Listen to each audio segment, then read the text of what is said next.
बच्चों, अब हम दूसरी विधि पढ़ेंगे, पेप्टीकरण। पेप्टीकरण ये है क्या, पहले इसको समझें। किसी ताजे बने कोलाइडी अवक्षेप को विद्युत अपघट्य में घोलकर फिर से कोलाइडी विलयन बनाने की क्रिया पेप्टीकरण कहलाती है। अब ये पेप्टीकरण है क्या, हम इसको दूसरे तरीके से समझें। एक कोलाइडी विलयन लेते हैं और उस कोलाइडी विलयन में विद्युत अपघट्य की थोड़ी मात्रा डालते हैं, जिससे वह अवक्षेपित हो जाता है। तो कोलाइडी विलयन का विद्युत अपघट्य की थोड़ी मात्रा डालकर अवक्षेपित करने की क्रिया स्कंदन कहलाती है।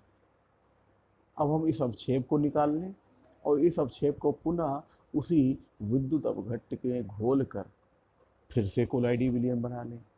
अब यह क्रिया क्या हो गई, स्कंदन के विपरीत क्रिया हो गई, और इस क्रिया को बोलते हैं पेप्टीकरण।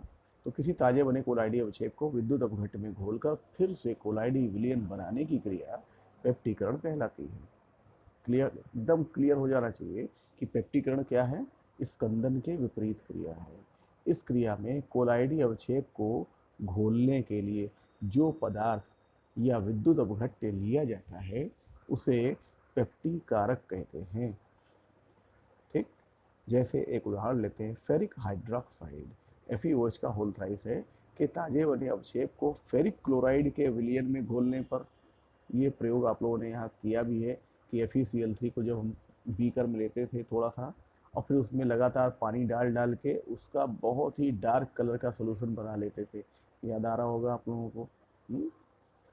तो वही है यहाँ पर कि फेरिक हाइड्रोक्साइड के ताजे बने अवक्षेप को फेरिक क्लोराइड के विलयन में घोलने पर फेरिक हाइड्रोक्साइड के कोलाइडी कण फेरिक आयन का यानी धन आयन का अधिशोषण कर लेते हैं।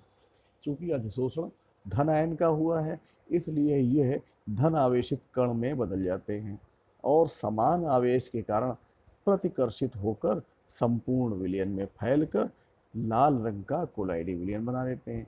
तो यहाँ पर नीचे रिएक्शन लिखी है, FeOH का होल थ्राइस और FeCl3 को हमने इस प्रकार से अलग अलग करके लिखा आयनों में। तो ferric ion plus 3Cl ion, इनसे मिलकर बनता है FeOH का होल थ्राइस। ये हमने एक ब्रैकेट में लिखा और ब्रैकेट के बाहर इस फेरिक हाइड्रोक्साइड ने अधिशोषण किया है किसका, फेरिक आयन का, और फेरिक आयन का अधिशोषण होने से यह पूरा कोलाइडिकरण धनावेशित हुआ और इस धनावेश से आकर्षित होकर के Cl आयन यहाँ पर लग जाएगा। तो इस प्रकार से हमने यह पेप्टीकरण के द्वारा भी कोलाइडी विलयन बनाना सीखा। तो एक बार फिर से हम इसकी परिभाषा बोल दे रहे हैं कि किसी ताजे बने अवक्षेप को विद्युत अपघट्य में घोलकर फिर से कोलाइडी विलयन बनाने की क्रिया पेप्टीकरण कहलाती है।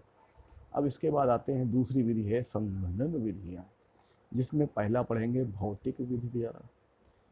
और ये विधियाँ हम लोग ज़्यादातर अपने घरों में या आसपास देखते हैं। सबसे पहला है विलायक के विनिमय द्वारा। तो जब किसी पदार्थ के विलयन को किसी दूसरे विलायक के साथ हिलाते हैं जिसमें उस विलेय की विलेयता कम होती है, तो एक विलेय का दूसरे विलायक में कोलाइडी विलयन प्राप्त हो जाता है। ठीक है, तो हम इसी प्रकार से नील का कोलाइडी विलयन बना सकते हैं। ये नील आजकल बहुत बड़े व्यापार के रूप में और गृह उद्योग के रूप में भी बहुत प्रसिद्ध है। तो सभी नील का जो भी विलयन बनता है, कोलाइडी विलयन, लिक्विड नील, वो इसी विधि से बनती है। अब आते हैं अतिशीतलन द्वारा। अतिशीतलन बहुत ज़्यादा ठंडा करेंगे, जैसे हम लोग दूध को गर्म करते हैं और गर्म करने के बाद उसको फ्रिज में रख देते हैं ठंडा होने के लिए। ठंडा होने से क्या हो जाता है कि उसमें जो भी कोलाइडी कण, वसा के कण हैं, वो अवक्षेपित होते हैं यानी स्कंदित होते हैं। यही तो होता है।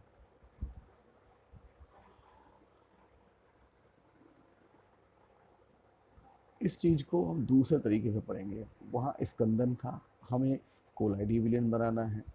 तो हम जब जल और क्लोरोफार्म के मिश्रण को तेजी से ठंडा करेंगे, तब बर्फ के छोटे छोटे कण, कोलाइडी कण, क्लोरोफार्म में पूरे विलयन में फैल जाते हैं।